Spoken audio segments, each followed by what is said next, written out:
NTPC limited के सीपत स्थित विशाल राखड़ डैम और कथित राखड़ भ्रष्टाचार के खिलाफ ग्रामीण पूरी तरह लामबंद है। ग्राम सुखरीपाली समेत गोद लिए गए 8 गांव के लोगों ने एकजुट होकर एनटीपीसी प्रबंधन के खिलाफ मोर्चा खोला और चेतावनी दी है कि यदि उनकी मांग पर जल्द कार्रवाई नहीं हुई तो आंदोलन उग्र रूप ले सकता है। धरना स्थल पर ग्रामीणों ने आरोप लगाया कि एनटीपीसी द्वारा बनाए गए 3 बड़े राखड़ डैम से लगातार जहरीली राखड़ उड़ रही है, जिससे गांव में प्रदूषण, बीमारी और जनहानि का खतरा बढ़ गया है। लोगों ने कहा कि खेत बंजर हो रहे हैं, जल स्रोत प्रभावित हो रहे हैं, ग्रामीणों का जीवन संकट में है। ग्रामीणों ने आरोप लगाया कि प्लांट निर्माण के दौरान जिन किसानों की जमीन अधिग्रहित की गई थी उन्हें नौकरी देने का वादा किया गया था, लेकिन 20 से 25 साल बीत जाने के बाद भी प्रभावित परिवार बेरोजगार हैं। गांव में भारी नाराजगी है। धरना प्रदर्शन में शामिल लोगों ने राखड़ परिवहन और डंपिंग में बड़े स्तर पर भ्रष्टाचार का आरोप लगाया। ग्रामीणों ने कहा कि रात के अंधेरे में ओवरलोड वाहनों से राखड़ परिवहन किया जाता है और इस पूरे खेल में कई ठेका कंपनियों की भूमिका संदिग्ध है। समाज सेविका प्रतिमा दास ने ग्रामीणों का समर्थन कर कहा कि एनटीपीसी प्रबंधन को अपनी वादा खिलाफी बंद करनी चाहिए। उन्होंने कहा कि जिन किसानों ने अपनी जमीन देकर परियोजना को खड़ा किया, उनके परिवारों को नौकरी और मूलभूत सुविधा देना कंपनी की जिम्मेदारी है। ग्रामीणों ने साफ कहा कि अब वो चुप बैठने वाले नहीं। यदि जल्द समाधान नहीं निकला तो आने वाले दिन में आंदोलन को व्यापक किया जाएगा, जिसकी जिम्मेदारी प्रशासन और एनटीपीसी प्रबंधन की होगी। एनटीपीसी सीपत से ललित गोपाल की रिपोर्ट। यहाँ मैं आई हूँ, पता चला कि ये फ्लाई एश जो कालाबाजारी जो चल रहा है, जो एनटीपीसी प्रबंधक जो कालाबाजारी कर रही है, और ये जो राखड़ डैम का जो चल रहा है यहाँ कालाबाजारी, उसके खिलाफ मैं आई हूँ, प्रबंधक के खिलाफ में। और मुझे पता चला है कि यहाँ पर बोला गया है मजदूरों को कि क्या बोलते हैं, ज़मीन दो और मैं नौकरी दूंगा। तो उसके बदले में क्या बोलते हैं, कुछ लोगों को नौकरी मिला है और कुछ लोगों को नहीं मिला है।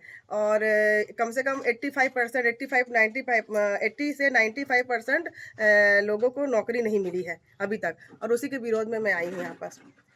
कम से कम 1 मई से आंदोलन कर रहे हैं। कम से कम आज 21-22 दिन हो गया आंदोलन में बैठे हुए हैं। और यहाँ ग्रामीण के लोग मतलब जब भी खाना वाना बनाते हैं, सुनने में आया कि खाना बनाते हैं तो ऐसा धूल आता है कि उनके खाना में पड़ता है। और ये बताइए, अगर ऐसा राखड़ वाला खाना खाएंगे और डेली इस तरह से चलेगा तो फिर कैसे चलेगा बताइए। ग्रामीणवासी बहुत ही ज़्यादा परेशान है और ये इस तरह से भ्रष्टाचार हो रहा है एनटीपीसी प्रबंधक के खिलाफ। और जब भी प्रबंधक के खिलाफ जब भी बोला जाता है तो यहाँ पास धमकी और चमकी दिया जाता है, और कई लोगों को यहाँ पास मारा भी गया है।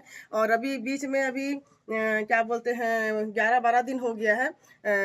हाँ, 11-12 दिन हो गया है। एक को बहुत बुरी तरीके से मारा गया था घर में घुस के। और अभी 2-3 दिन पहले ही अभी एक सरकटी लाश मिली हुई थी। उससे पता चल रहा है कि किसी ने कहा कि वो सुसाइड किया है, और किसी ने कहा कि क्या बोलते हैं, ये मर्डर है। तो मेरे को ये लगता है कि प्रबंधक ही करवा रहा है, एनटीपीसी प्रबंधक ही करवा रहा है। और सबसे बड़ी बात है कि और यहाँ के जो ग्रामवासी वो डरे हुए हैं कि आए दिन एक ना बलि ले रहा है। मतलब इनका कहना है कि तुम लोग ये आंदोलन बंद करो, नहीं तो हम एक कर को मारेंगे। यहाँ धमकी चमकी दी जा रही है, तो ये चीज़ गलत है। और प्रबंधक के खिलाफ मैं बोलूँगी कि अगर प्रबंधक अगर ये राखड़ डैम का कालाबाजारी अगर नहीं रोका तो फिर ये आगे बहुत उग्र आंदोलन होगा। चलिए ठीक है। पुलिस लगातार हमारे जो एरिया में है राखड़ उड़त है वह, और ये एनटीपीसी प्रबंधन कई सालों से वादा कर रहे थे कि सब इन्हें रोजगार देबो, सब इनके समस्या ला हल करबो, लेकिन अभी तक वो समस्या के कोई समाधान नहीं हुए हैं।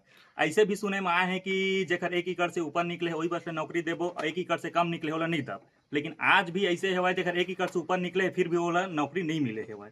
और ऐसे बहुत व्यक्ति विशेष है जिनला मेंटेनेंस के कार्य में भी लगाए गए हुए, लेकिन आज ऐसे मुद्दा हो गए है कि मेंटेनेंस में 1 लाख 2 लाख भी मांगत है और वही आदमी 4 महीना काम करके निकलवा देवत है।